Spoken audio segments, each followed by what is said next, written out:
नमस्कार मंडळी, अर्चनाच किचनमध्ये आज आपण पाहणार आहोत अतिशय झटपट तयार होणारा, खूप कमी वेळेत आणि खूप कमी साहित्यात तयार होणारा जाळीदार असा ढोकळा बनवणार आहोत, जो अतिशय चविष्ट लागतो, सॉफ्ट होतो, खाताना अजिबात घशात अडकल्यासारखा लागत नाही आणि बेसिक अगदी घरात जे अवेलेबल साहित्य आहे ना त्यातच तयार होतो.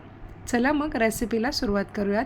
तर सगळ्यात आधी इथे मी बेसन घेतलेलं आहे. तर ढोकळा बनवण्यासाठी बेसन आपल्याला चाळूनच वापरायचं आहे, कारण बेसनमध्ये बऱ्याच वेगवेगळ्या प्रकारच्या गुठळ्या वगैरे असतात, त्यामुळे आपल्याला चाळूनच घ्यायचं आहे. तर इथं मी 1 वाटी सुरुवातीला बेसन घेतलेलं आहे, ते चाळून घेतलेलं आहे. त्यानंतरनं अजून 1 वाटी आपल्याला बेसन घ्यायचं आहे. तर खूप दाबून बेसन भरायचं नाही आहे वाटीमध्ये, तर हलक्या हाताने तुम्हाला वाटी बेसनमध्ये टाकायची आणि काढून घ्यायची आहे.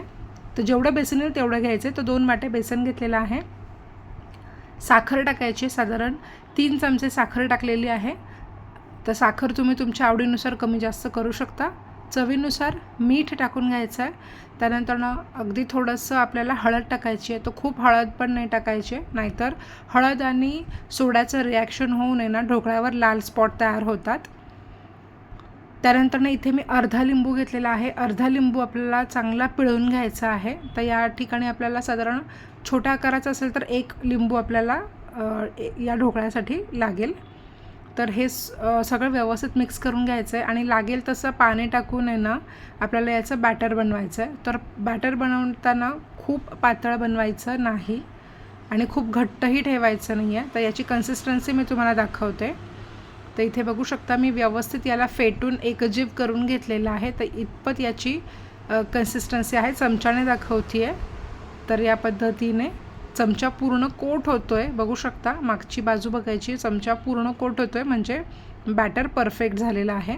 तर 1 इनो सॅशे घेतलेला आहे लेमन फ्लेवरचा.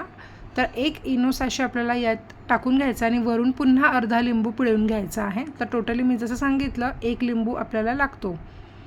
तर इथं लिंबू पिळून घेतलेला आहे, म्हणजे इनो जे आहे ते लगेचच ॲक्टिवेट होतं आणि हे व्यवस्थित मिक्स करून घ्यायचं. तर एका बाजूला मी गॅसवर एक मोठं भांडं गरम होण्यासाठी ठेवलं होतं पाणी टाकून, आणि ज्या ताटात आपल्याला ढोकळा सेट करायचा आहे किंवा स्टीम करून घ्यायचं आहे तेही तेल लावून व्यवस्थित तयार करून ठेवलं होतं. तर ताटाला व्यवस्थित तेल लावायचं आहे, जेणेकरून ढोकळा निघताना अगदी इझिली निघेल. व्यवस्थित टॅप करून घ्यायचं आहे आणि इथं पाणी बघू शकता भांडं इथलं उकळतं आहे. तर असंच पाणी पाहिजे आपल्याला. थंड पाण्यामध्ये ताट ठेवायचं नाही आहे. तर उकळत्या पाण्यात आपल्याला हे ताट ठेवायचं, झाकण लावून 15 मिनटं चांगली मस्त वाफ येऊ द्यायची. लगेचच चेक करण्याची घाई करायची नाही आहे. 15 ते 16 मिनटं झाल्यानंतर ना इथे मी टूथपिक टाकून बघते आहे. तर टूथपिकला अजिबात चिटकत नाही आहे पीठ, म्हणजे आपला ढोकळा चांगला वाफला गेलेला आहे. तर आता हे काढून घ्यायचं आहे आणि 5 ते 10 मिनटासाठी थंड होऊ द्यायचं आहे.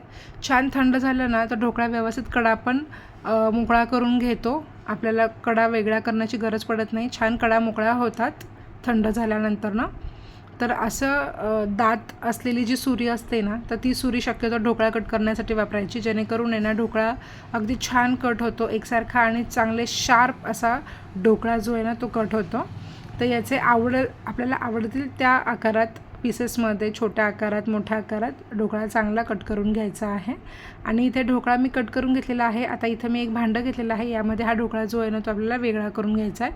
तुम्ही फोडणी अशीही या ढोकळ्यावर प्लेटमध्ये असतानाच टाकू शकता, पण मी या पद्धतीने एका मोठ्या भांड्यामध्ये ढोकळा काढून घेते आणि मग त्यावर आपल्याला फोडणी टाकून घ्यायची आहे. बघू शकता ढोकळा किती छान सॉफ्ट, स्पॉन्जी आणि जाळीदार झालेला आहे. आता यावर फोडणी टाकायची आपल्याला.